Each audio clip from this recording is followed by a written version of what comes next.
But Lewis, who chairs the City of Houston's Planning Commission, says in order to create attractive development, building codes need to be changed. One of the initiatives that the Planning Commission is looking at right now, and we hope to get to City Council over the summer, is a change in some of the codes that will allow development along what we call transit streets to be a little different than development in other places. And what we mean by that is that the city guidelines usually call for 25 feet before people can build their building. Well, on a transit street, you can build street face. You also have wider sidewalks. So the idea is that the environment is designed to be pedestrian friendly.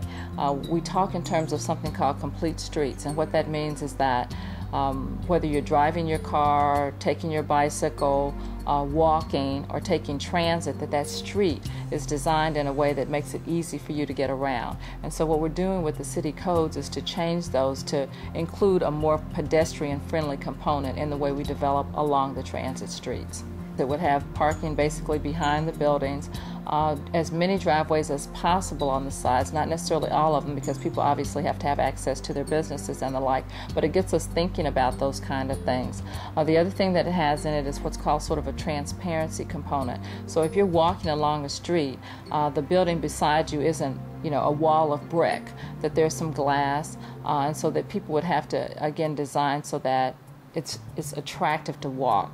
There would be trees that would provide shade and that kind of thing, planting, so that, again, that pedestrian environment is kind. And the other thing about it is that there's enough room to walk so that two people can walk abreast without having to get single file. We actually are in a positive position in Houston regarding transit-oriented development because most zoned cities require one use only.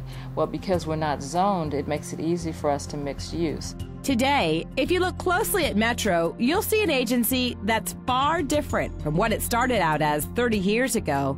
Consider the following. A recent state audit report shows Metro has increased ridership, become most cost-effective, improved operating performance, and added revenue. A fleet of buses that is becoming the nation's youngest and most reliable, with 100 hybrid electric buses added to its fleet every year. New records for safe operations with an average of 7,900 miles between bus breakdowns. So what will convince people to ride this new and improved Metro? Dr. Lewis has some ideas. I wrote a paper and did some research on what would encourage people who don't normally ride transit to ride.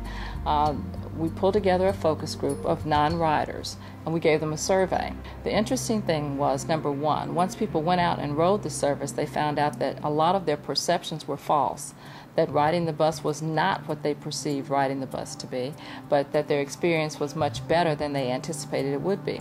The second thing we learned is that the thing that will entice people out of their cars is not how much money they'll save, but more that they can help the environment. And that was the sort of carrot that would get someone who doesn't have to ride to sort of get out, as you just sort of tickle their conscience about how much fuel can be saved.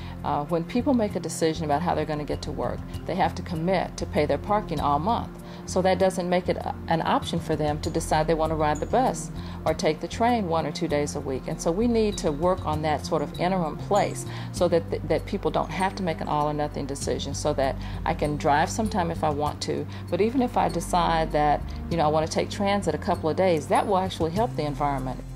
So just how will Houston's mass transit shape up in the future? Coming up next, Dr. Stephen Kleinberg of Rice University gives us some answers that may surprise you. We'll be right back after this word. Welcome to Houston, The Road Ahead. Our guest is Rice University professor Dr. Stephen Kleinberg, the author of the 28th Houston Area Survey, which measures our region's remarkable economic and demographic changes and records response of area residents. Dr. Kleinberg has an MA in psychopathology from the University of Paris and a PhD in social psychology from Harvard.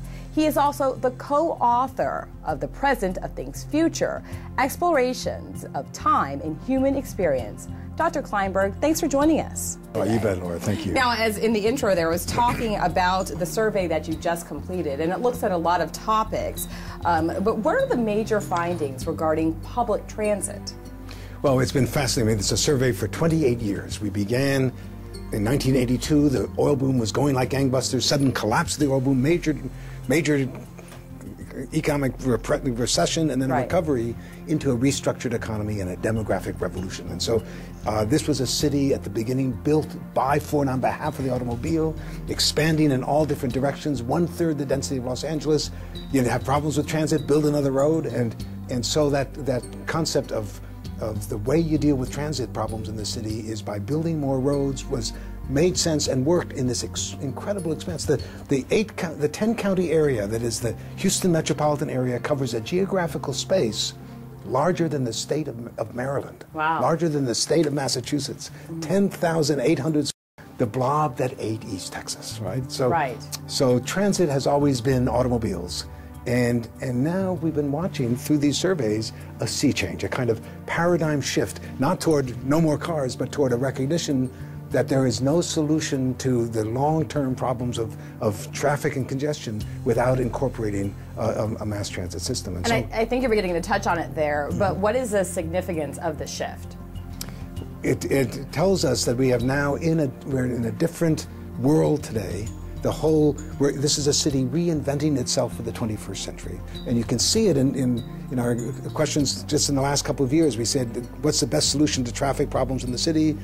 Building bigger and better roads, developing communities where people can live closer to where they work and shop, or making major improvements in mass transit. Percent saying mass transit went from 40% in 2005 to 50% in 2009. Really powerful shift. It is powerful. And in the earlier surveys, how did people tend to answer that question? What did they cite as solutions to our traffic congestion? Well, the general sense was always the way you solve these problems is to build more roads and highways. And that's what we've been watching shift. The other measure that we've been asking over longer years was how important is it for the Houston future to make major improvements in the mass transit systems of the city? And the percent saying it was very important was in the mid-40s in the 1990s, growing to the high 60s today in 2008. And then we said, how important is it for that transit system to have a rail component from the 30% saying it was important back in the early 1990s to 58% in 2008. So there's a pretty consistent, steady, growing awareness that Houston in the 21st century will have transit as a critical part of its mobility solutions.